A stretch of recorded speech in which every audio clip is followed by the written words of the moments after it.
Dan poin ini Tuhan berikan kepada saya hari Senin kemarin.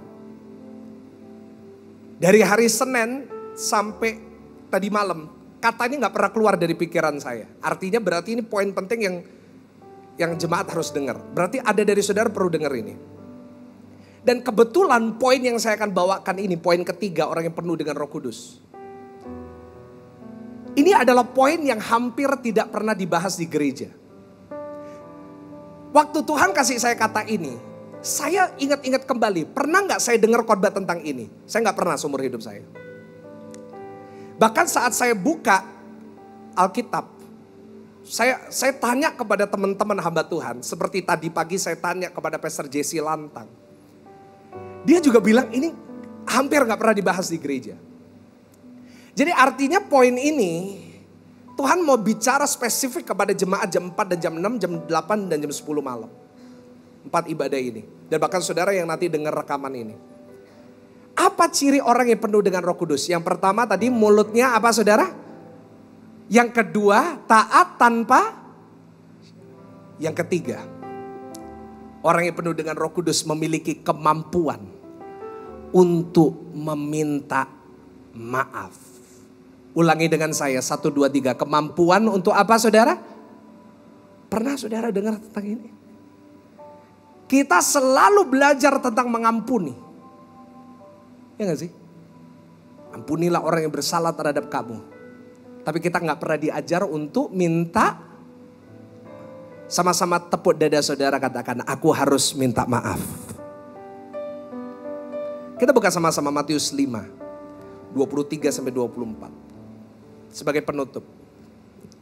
Sebab itu jika engkau mempersembahkan persembahanmu di atas mezbah dan engkau teringat akan sesuatu yang ada dalam hati saudaramu terhadap engkau. Ayat 24, tinggallah persembahanmu di depan mezbah, jangan dipersembahin dulu. Pergilah berdamai dahulu dengan saudaramu. Lalu kembali untuk mempersembahkan persembahanmu. Itu artinya apa? Sebelum kamu mempersembahkan, kalau kamu masih ada masalah sama orang, sama saudaramu, damai dulu, minta maaf dulu, selesain dulu. Baru persembahan korban. Kembali poin yang ketiga, orang yang penuh dengan Roh Kudus. Apa saudara? Mampu untuk dengan keras katakan. Suasananya jam di poin ini tadi jam 4 sama jam 6 sama. Karena banyak orang termasuk saya tersindir dengan ini. Kita sering bahas tentang ampunilah musuhmu, ampunilah mertuamu, ampunilah iparmu, ampunilah suamimu. Tapi kita gak pernah diajarin untuk minta maaf. Saudara, apa sih yang lebih sulit dari mengampuni? Saya catat. Yaitu minta maaf. Mengampuni itu sulit, saya tahu. Tapi untuk minta maaf itu jauh lebih sulit. Kenapa ini lebih sulit? Karena saya catat. Karena mengampuni artinya kita mengakui bahwa orang lain bersalah terhadap kita. Dan kita membuat keputusan dan kita berusaha untuk melupakan. Ya dong, kalau ada orang yang bersalah kita ampuni mereka, artinya ya orang itu boleh salah. Tapi aku mengampuni dia. Aku akan berusaha melupakan. Setuju dengan saya? Itu mengampuni, kita semuanya udah, kalau bicara mengampuni udah ngelontok. Tapi kenapa mengampuni lebih gampang dari minta maaf? Karena saya catat definisi dari minta maaf. Minta maaf artinya mengaku bahwa saya yang salah. Sulit. Saya bisa rasakan ketegangan di ruangan ini yang luar biasa. Karena saya tahu termasuk yang bicara juga bersalah akan hal ini. Sekali lagi mengampuni artinya saya mengakui orang itu salah. Tapi saya melupakan, ada di slide. Tetapi minta maaf artinya mengakui bahwa saya yang apa saudara? Wow, ini sulit. Karena itu gak nyaman untuk dibahas di gereja. Kenapa? Karena kadang-kadang yang bicara juga gak mau ngaku dia salah. Ada satu guru sekolah minggu. Dia ngajar ke anak-anak. Anak-anak, satu hari Tuhan Yesus sedang mengajar. Dan tiba-tiba satu hari Lazarus naik ke atas pohon. Dan Lazarus karena dia pendek gak bisa lihat Yesus, naik ke atas pohon untuk melihat Yesus. Lalu ada yang namanya anak sekolah minggu bilang sama gurunya, Bu salah bu. Yang naik bukan Lazarus tapi siapa? Sakius. Karena gurunya gak mau disalahin, dia ngomong, bukan saya yang salah, belum selesai ceritanya. Lalu Yesus berkata kepada Lazarus, Lazarus turunlah, itu tempatnya Sakius. Haleluya.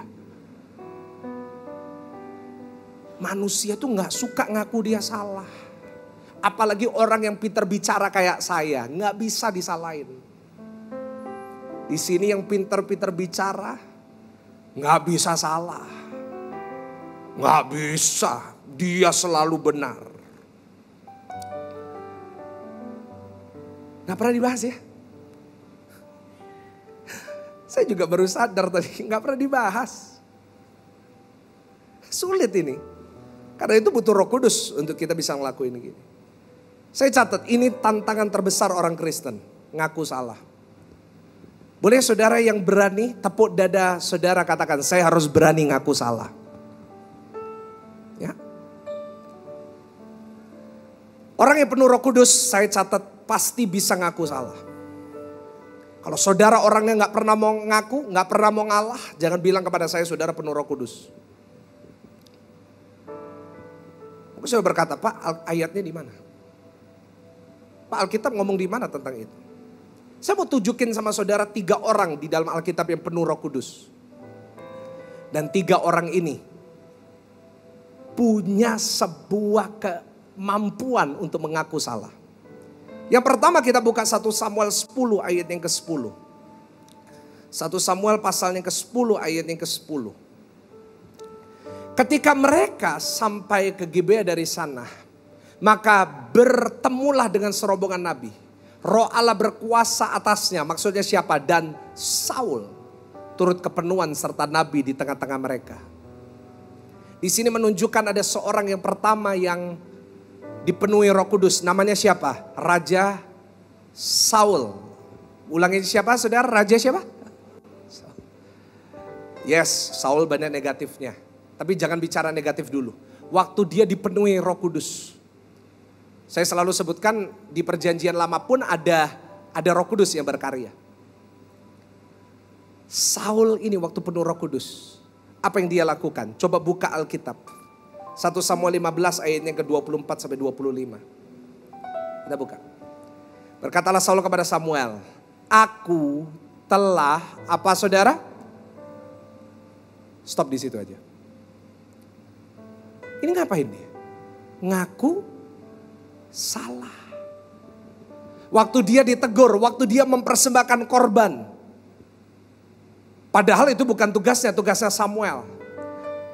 Waktu ditegur sama Nabi Samuel. Apa yang Saul katakan? Aku telah berdosa. I was wrong.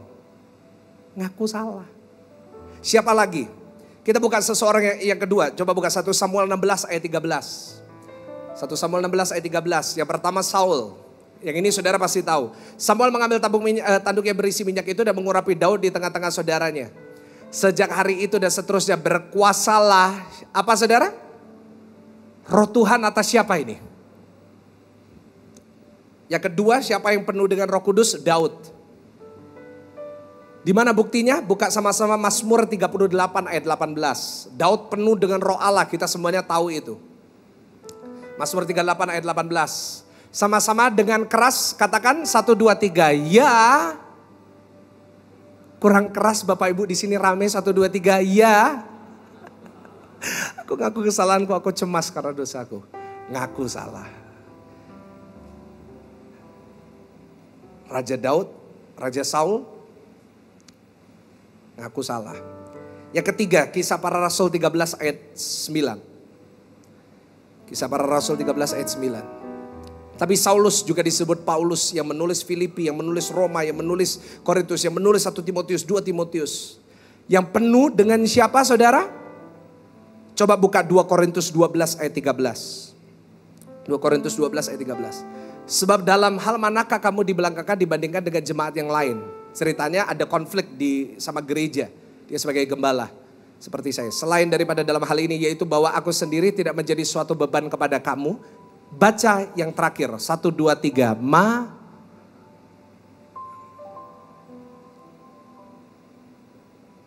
Kalau saya mau tujukan kepada saudara, gak cukup 3, banyak sekali di Alkitab. Tapi saya cukup memberikan saudara 3, kenapa? 3 orang ini udah lebih dari cukup buat kita. Saul, Daud, Paulus, yang menulis Alkitab, yang menulis Mazmur, raja pertama di atas Israel, ngaku salah. Kenapa kita, atau boleh saya ganti statementnya, siapakah kita? Sampai kita gak pernah mau ngaku salah. Ya gak sih? Tahukah saudara berapa banyak rumah tangga bisa dipulihkan sama Tuhan kalau ada satu orang mau ngaku salah? Daud ditegur sama Samuel ngaku salah. Saul ditegur sama hamba Tuhan, sama nabi, sama Samuel, ngaku salah. Tapi kita di gereja dengar khotbah yang gak enak dikit, nyindir dikit, kita gak mau ke gereja lagi. Ini dosa akhir zaman. Ini roh yang bekerja di akhir zaman di gereja. Yaitu roh yang tidak pernah mau ngaku salah. Ditegur sama orang, gak terima. Gue yang benar kok, dia buktiin dirinya yang benar. Gak penuh Roh Kudus. Jangan berkata kepada saya penuh dengan Roh Kudus kalau kita gak pernah mau minta maaf. Tapi selalu merasa yang paling benar. Tahukah saudara berapa banyak hubungan orang tua sama anak bisa dipulihkan kalau ada perkataan maaf di hubungan itu? Sampai hari ini saya ketemu dengan anak-anak muda yang kepahitan sama papa mamanya. Sampai hari ini kepahitannya parah banget, Pak, Bu, sorry. Kenapa? Karena orang tuanya selalu merasa paling benar dan gak mau minta maaf sama anak. Banyak istri-istri sampai hari ini kepahitan sama suaminya. Karena suaminya selalu mau menang sendiri dan gak pernah mau minta maaf. Banyak suami-suami hari ini mengalami kehilangan jati diri. Karena istrinya di rumah gak pernah mau minta maaf sama suami.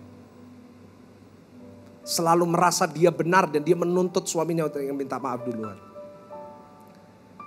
Mohon maaf saya harus sampaikan ini, tetapi selama 1 minggu ini kata ini muncul dalam hati saya. Artinya di ruangan ini Tuhan mau bicara kepada 1-2 orang. Jangan jadi orang yang gak mau disalahin. Yang setuju boleh katakan amin. Boleh kasih tepuk tangan dulu. Permintaan maaf dibutuhkan sebuah kerendahan hati. Karena untuk mengakui salah harus membuang kesombongan dan ego. Hari ini saudara gak mau ngaku salah, justru saudara membela diri, saudara merasa paling benar. Mungkin ego saudara besar. Dan itu bukan buah roh yang Tuhan mau. Salah satu buah roh adalah rendah hati. Sama-sama tepuk dada saudara, katakan rendah hati. Orang yang rendah hati pasti bisa mengaku salah. Itu harus ada bagi orang yang penuh dengan Roh Kudus. Saya mau katakan, ke gereja tidak menjamin saudara penuh Roh Kudus. Pelayanan gak menjamin saudara penuh Roh Kudus. Berkhotbah tidak menjamin seseorang penuh Roh Kudus. Karena siapapun bisa berkhotbah, asal fasilida bisa bicara di sini bisa. Tapi hanya orang yang penuh dengan Roh Kudus dalam hidupnya pasti ada perubahan. Yang setuju boleh katakan amin. Apakah kita bisa minta maaf terlebih dahulu ke istri kita? Pak, Bisa nggak kita minta maaf dulu ke anak-anak kita? Saya bukan cuma talk the talk, I walk the talk. Saudara boleh tanya sama istri saya, silakan DM, silakan tanya. Tanya nanti ke istri saya, Selin Gani.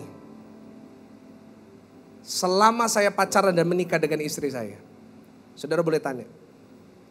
Saya selalu menjadi orang yang pertama yang minta maaf kalau bertengkar. Bukan berarti istri saya sombong, bukan. Dia selalu minta maaf. Tapi saya selalu menjadi orang yang pertama. Saya minta maaf duluan. Saya boleh pendeta, punya gereja ribuan orang, dipakai Tuhan, didengar ratusan ribu orang. Saya tetap kalau bertengkar sampai hari ini, saya minta maaf dulu. Saya ngaku sayang, aku salah memang. Sorry ya. Itu dibutuhkan sebuah rendah hati yang besar, Pak. Ada biasanya bapak-bapak paling sulit, kenapa? Egonya besar.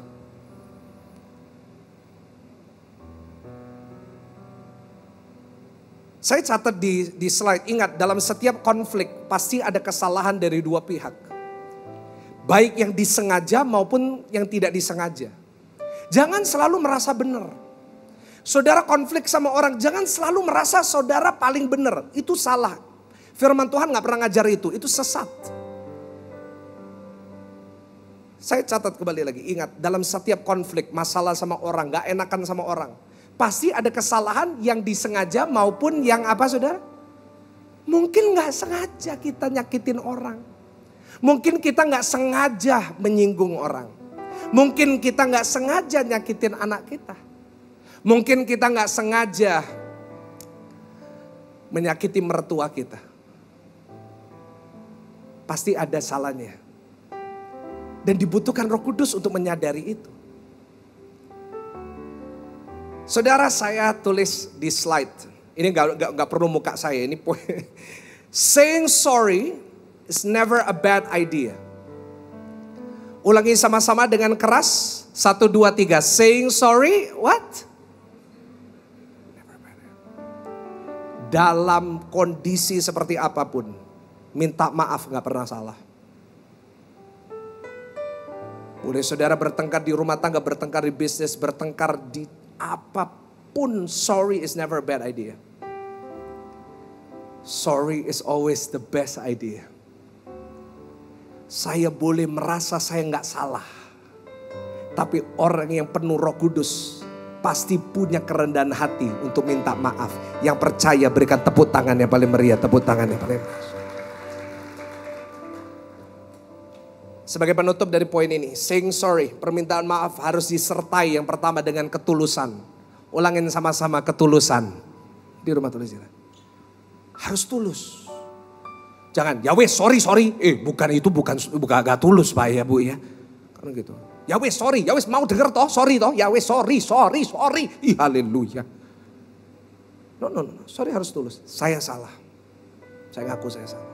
Yang kedua harus disertai dengan apa? Bertobat. Jangan hari ini sorry, besok soro.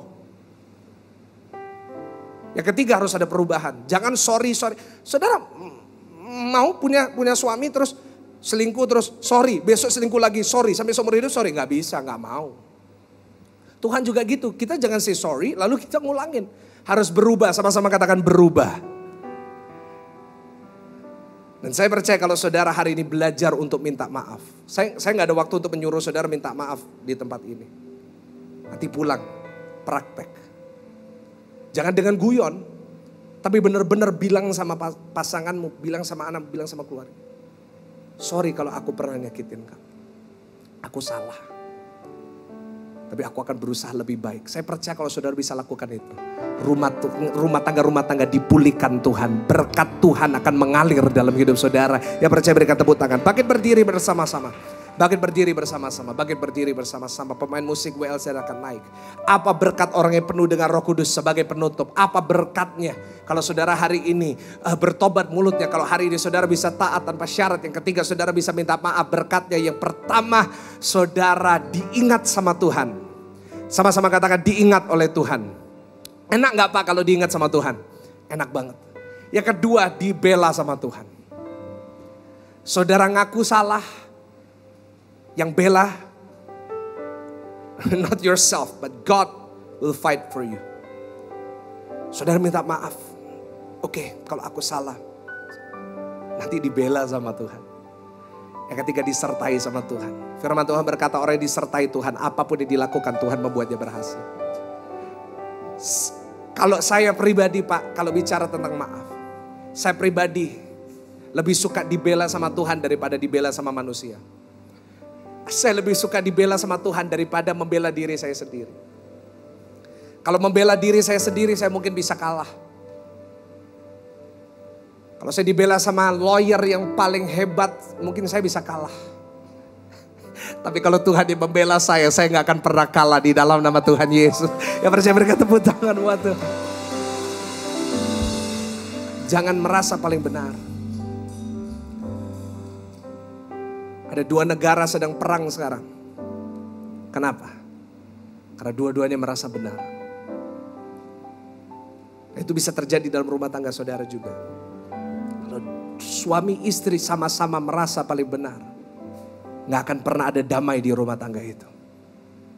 Boleh ke gereja, boleh pelayanan, boleh baca Alkitab setiap hari, tapi kalau sama-sama gak mau ngaku salah, sama-sama merasa paling benar, tidak akan pernah ada damai dalam rumah tanggamu. Saya rasakan dalam roh saya ada orang yang perlu dengar ini. Ini merupakan khotbah yang sangat sulit untuk saya khotbahkan. Dari tadi di saat saya mau naik sejak jam 4, saya doa sama Tuhan minta kekuatan ekstra. Karena saya tahu bagaimana reaksi jemaat. Karena saya tahu betapa sulitnya buat kita untuk mengaku salah. Tetapi saya berdoa biar lewat firman yang diinspirasi oleh Roh Kudus ini. Biar